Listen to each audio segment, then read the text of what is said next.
ਕਹਿੰਦੇ ਉਹਦੇ ਵਿੱਚ ਹਿੰਦੁਸਤਾਨ ਮੂਰਖ ਤੇ ਉਹ ਕਹਿੰਦੇ ਇਹ ਹੈਗੇ ਮਹਾਮੂਰਖ पंजाबी ਉਹ ਕਹਿੰਦੇ ਇਹ ਹੈਗੇ ਮਹਾਮੂਰਖ पंजाबी।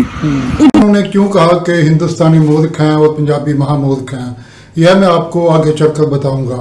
सबसे पहले तो मैं आपको बताना चाहता हूं मैं अपने एक दोस्त के बारे में जो करीब 20 साल से अधिक अमेरिका में रहा। अमेरिका वह देश जहां जाने की हर कोई तमन्ना करता है, जहां जाने के सैकड़ों लाखों लोग सपने देखते हैं, जहां जाने के लिए लोग लाखों रुपया लुटाने को तैयार हो जाते हैं। तो मेरे दोस्त के लिए वो अमेरिका, वो जन्नत का देश, वो कैसा रहा मैं आपको बताता हूँ। बात है इसी साल 2024 की फरवरी की। कपूरथला के एक पोश एरिए से शमशान घाट की ओर जाते हुए अपने दोस्त की अंतिम यात्रा में शामिल होते हुए मैं बार बार यही सोच रहा था कि अगर मेरा दोस्त अमेरिका ना गया होता तो हो सकता है आज भी जिंदा होता।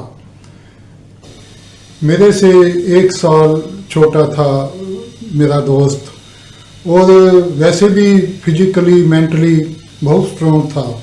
हमारे जितना सर्कल दोस्तों का सर्कल था उनमें फिजिकली सबसे स्ट्रॉन्ग था मेरा दोस्त, जिसकी अंतिम यात्रा में आज मैं शामिल हो रहा था।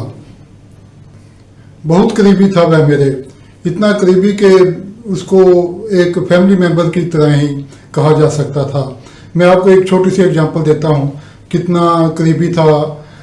हम एक दूसरे के यहाँ विद फैमिली या अकेले भी कभी जाते तो हमें किस कमरे में जाना है, किचन में जाना है, एक दूसरे से पूछते नहीं थे, डायरेक्ट चले जाते थे। किचन में भी जाकर चाय बनानी है या कोई चीज़ उठानी है, वो अपने आप जाकर, मतलब हम एक फैमिली थे। दोस्त क्या, हम एक फैमिली थे। इतना करीबी था वह मेरे दोस्त।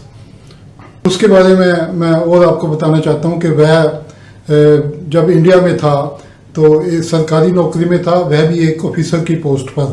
कैबिन मिला हुआ था, बेल लगी हुई थी, बेल बजाओ तो पियन हाजिर हो जाता था।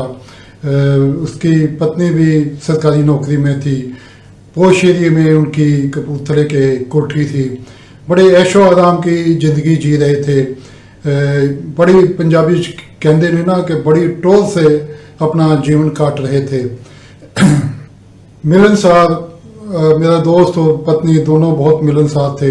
बहुत सर्कल था उनका यहाँ कपूरथला में, जालंधर में, आसपास में। मेरे साथ तो उनकी विद फैमिली ना जाने कितने टूर हमने पहाड़ों पर लगाए, कहीं जाते रहे, एक मिलते रहे, कहीं इकट्ठे खाना खाते रहे, पार्टियां करते रहे, महफिलें सजाते रहे। शायद ही कोई 1-2 दिन होते होंगे जब हम ना मिलें। ऑलमोस्ट हम डेली एक दूसरे से मिलते ही थे और अनेक बार हम पहाड़ों पर, अनेक जगह पर टूर के लिए निकल जाते थे। यानी कि हिंदुस्तान में, इंडिया में बहुत शानदार जीवन व्यतीत कर रहा था मेरा दोस्त और उसकी फैमिली।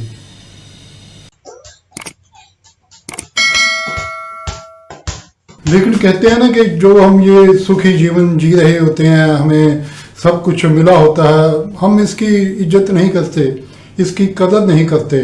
इसकी कदर या इसकी इज्जत तब होती है जब ये चीज़ें हमसे छीन ली जाती हैं। तो मेरे दोस्त के साथ भी सन 2000 या इसके आसपास में, एग्जैक्ट सन तो नहीं बता सकता, ऐसे ही उसके दोस्त के लाइफ में चेंज आई। एक्चुअली उसका ब्रदर, बड़ा भाई अमेरिका में सेटल्ड था।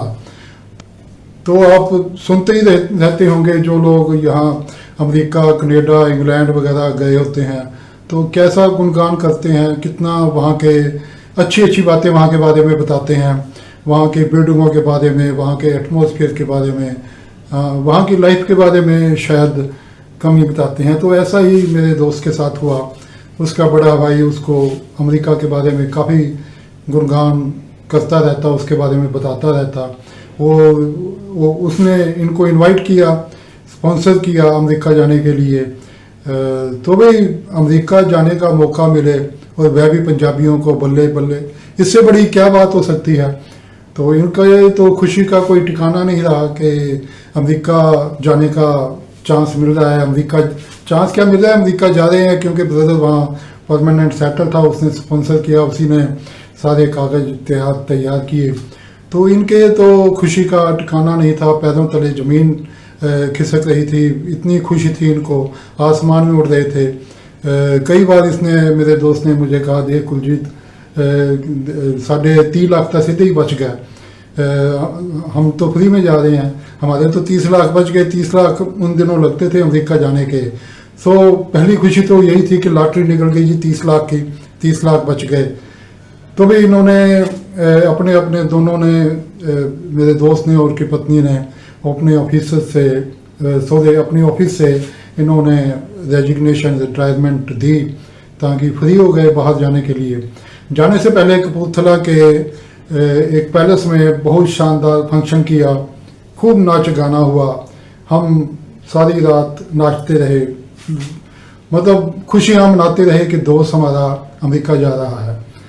हाँ, एक बात और, मेरा दोस्त बार बार मुझे एक बात कहता था, मैं क्योंकि बहुत क्लोज था, कि वे कुलजीत मैं तेनों अमेरिका ले जाना है, 6 महीने च ले जाना है, तुम तैयार है। मैं भी हाँ कह देता, हालांकि न जाने क्यों मैं नहीं जानता कि मेरे अंदर कोई ऐसा कीड़ा पैदा हुआ ही नहीं कि मुझे बाहर जाने की कोई इच्छा हो, अपना देश छोड़ने का। मुझे तो कभी भी, चाहे मैं जवानी में था, चाहे बचपने में था, चाहे आज है, मेरा कभी भी मन ना पहले था ना आज है, मैं तो अपने देश में ही रहना चाहता हूँ। लेकिन उसको मैं कहता था हाँ भी ठीक है। तो भाई बहुत फिर वो दिन आ गया जिस दिन इंडिया छोड़ना बहुत उदास मन से विदाई दी। वह भी उदास था, देखो भाई इतने यारी दोस्ती थी, इतने अच्छे रिलेशन थे उसके भी, इंडिया छोड़कर जा रहा था, उदासी तो थी, लेकिन उसको सपने बड़े अच्छे थे उसके मन में, अमेरिका के बारे में विचार बड़े अच्छे थे, बड़ी अच्छी प्लानिंग थी कि वहाँ जाके ये होगा, वहाँ जाके वो होगा। मुझे भी वो बहुत कहता रहता, मैं जाके वहाँ बिजनेस करूँगा, ये करूँगा, तुझे तो मैंने बुलाना ही बुलाना है, तुम तैयार रहना। मैंने कहा भाई ठीक है भाई, कोई बात नहीं, तुम जाओ। अमेरिका गया, वहाँ से जाते ही दूसरे दिन फ़ोन आया, बहुत खुश, कितना शानदार है, कितनी अच्छी बिल्डिंगें हैं, कितने बड़ी बड़ी कारें हैं, कितना अच्छा रहने की जगह है, ये है, बड़ा अच्छा एटमॉस्फेयर बताता रहा जैसे आम लोग जाते हैं। तो मुझे भी खुशी हुई, चलो अच्छी बात है, अच्छी जगह पहुंच गया, तरक्की करेगा, बहुत आगे बढ़ेगा। तो भाई ऐसे कुछ दिन, 1 आध महीना तो उसके बड़े अच्छे अच्छे फ़ोन आते रहे, फिर उसके फ़ोन आने थोड़े कम हो गए। फिर वो काम की बात ही बताने लगा, भी ऐसे है, काम बहुत मुश्किल है, सुबह से शाम तक खड़ा होना पड़ता है, सुबह से शाम तक मेहनत करनी पड़ती है, वो इंडिया जैसी मौज नहीं है, इंडिया जैसा ये नहीं बेल मारो और पीएन आ गया, यहाँ तो भाई तो ऐसा हालात वो वहाँ के बताने लगा। हालांकि उसकी पत्नी वाइफ जो थी वो थोड़ा सा स्पष्ट साफ बता देती थी। पहले तो वो भी बड़ी खुश, मेरी वाइफ को फ़ोन आते, उन दिनों ये मोबाइल फ़ोन तो होते नहीं थे, तो लैंडलाइन ही थे, जब फ़ोन आते हम भी आधा पौना घंटा वो वाइफ से बातें करती, मैं भी, मेरे साथ भी, सबके साथ। तो ऐसा होता था, ऐसा लगता था कि जैसे वो फ़ोन बंद ही नहीं करना चाहते, बातें करते रहना चाहते हैं। तो पहले वो भी, उसकी पत्नी के भी फ़ोन अच्छे आते रहे, लेकिन बाद में उसने सच्चाई बतानी शुरू कर दी। जब लैंडलाइन पर फ़ोन आता तो नेचुरली मोबाइल पर तो पता चल जाता है कौन बोल रहा है, किसका फ़ोन है, तो यही पूछना होता है ना, भाई आप कहाँ से बोल रहे हैं, कौन बोल रहे हैं। तो जब भी मेरी वाइफ पूछती कहाँ से बोल रहे हैं, मैं आपको एग्जैक्ट बताता हूँ उसका क्या जवाब होता, मेरे दोस्त की वाइफ का क्या जवाब होता। वो कहती नरका तो बोल रहे हैं, यानी कि नरक से बोल रहे हैं। भाई नेचुरली जो यहाँ ऐश कर रहे थे, राजे महाराजाओं की तरह रह रहे थे, वहाँ जाकर कहाँ वो ऐश मिलनी है, कि कहाँ वहाँ जाकर कहाँ वो ऐश, कहाँ वो राजे महाराजाओं की तरह लाइफ, ना वहाँ नौकर चाकर, ना मिलने वाले, ना सर्कल, ना हंसने खेलने वाले, ना पार्टियां करने वाले, ना पहाड़ों पर घूमने वाले, बस काम पे जाओ आ जाओ, काम पे जाओ आ जाओ। तो धीरे धीरे उनको वहाँ की सच्चाइयों का पता चला। देखिए, मुश्किलें हर इंसान की लाइफ में आती हैं, इंडिया में भी आती हैं, अमेरिका में भी, इंग्लैंड में भी, सब जगह। अंतर केवल इतना है कि अगर आप इंडिया में हैं तो आपको मिलने वाले, आपके साथ दुख साझा करने वाले, दुख बांटने वाले, आपको हौसला देने वाले, आपके साथ बैठकर बातें करने वाले, आपका मन दूसरी तरफ ले जाने वाले बहुत से लोग मिलेंगे, बहुत से हैं।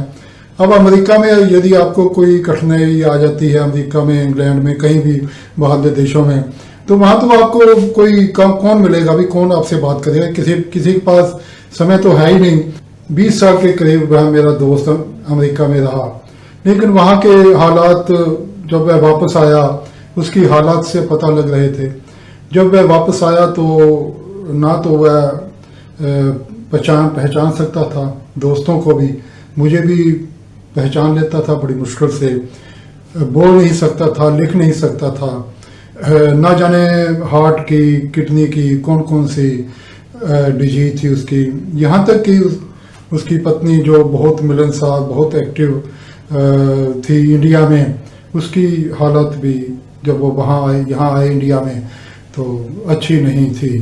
तो आप समझ सकते हैं कि वो देश जिसके बारे में लोग सपने लेते हैं, वहाँ 20 साल रहने के बाद भी वो यहाँ आए तो क्या हालत थी उनकी। वो फिर यहाँ इंडिया में इलाज कराया, लेकिन तब तक तो बहुत देर हो चुकी थी। तो मैं उसकी अंतिम यात्रा में जा रहा था तो यही सोच रहा था कि देखो, शायद वो इंडिया में होता तो अगर मुश्किलें भी आती तो यार दोस्त हमारे जैसे बाकी भी, एक जैसे हम एक दूसरे का साथ देते हैं, यहाँ रिश्तेदार, यार दोस्त, कोई तो उसके साथ होते, कुछ होते। लेकिन बेचारा दोस्त मेरा दुनिया से चला गया। ये कहानी मैं इसलिए बता रहा हूँ, मैंने नाम तो नहीं बताया, लेकिन जो मेरे सर्कल के लोग हैं वो तो अच्छी तरह समझ गए होंगे कि मैं किसके बारे में बात कर रहा हूँ। मेरी ये सब बताने का मकसद ये था कि जो लोग इस देश में आग लगी हुई, पंजाबियों को आग लगी हुई, जिसको कहते हैं ना, पता नहीं क्यों यहाँ सेट हैं, अच्छे हैं, फैमिली के साथ रह रहे हैं, बच्चों के साथ रह रहे हैं, अच्छा खाना खा रहे हैं, कारें हैं, कोठियाँ हैं, सब कुछ है, लेकिन इंग्लैंड, कनाडा, अमेरिका दौड़ने की आग लगी हुई है। अरे भाई, क्या मिलेगा, क्या मिलेगा? आपने कहानी तो देख ली मेरे दोस्त की, क्या मिला? अब कहेंगे कि बहुत से लोग ठीक भी होंगे, लेकिन मेरा दोस्त के साथ तो ऐसा ही हुआ ना, बाकियों के साथ बहुत एग्जाम्पल्स हैं। सो मैं ये वीडियो इसलिए बना रहा हूँ, ये जो मैंने टाइटल रखा, हाय कनाडा, हाय कनाडा, हाय कनाडा। देखिए, मैंने तो इंडिया का बॉर्डर पार नहीं किया, मैं इसलिए अपना एक्सपीरियंस तो नहीं बता सकता, लेकिन मैं अगली वीडियो में जो लोग कनाडा गए हुए हैं या बाहर गए हुए हैं, वो लोग क्या फील करते हैं कनाडा के बारे में, वहाँ के देश के बारे में, क्या है वहाँ पर जिसके लिए ये पंजाबियों को आग लगी हुई है, दौड़ रहे हैं पंजाबी। और क्यों मेरे एक साथी ने ये कहा कि पंजाबी महामूर्ख हैं, मैं आपको अगली वीडियो में आपको बताऊंगा। आपने चैनल को सब्सक्राइब नहीं किया तो अवश्य कीजिए। मेरी बातें अच्छी लगी हो तो वीडियो को लाइक कीजिए और आगे शेयर भी कीजिए। धन्यवाद।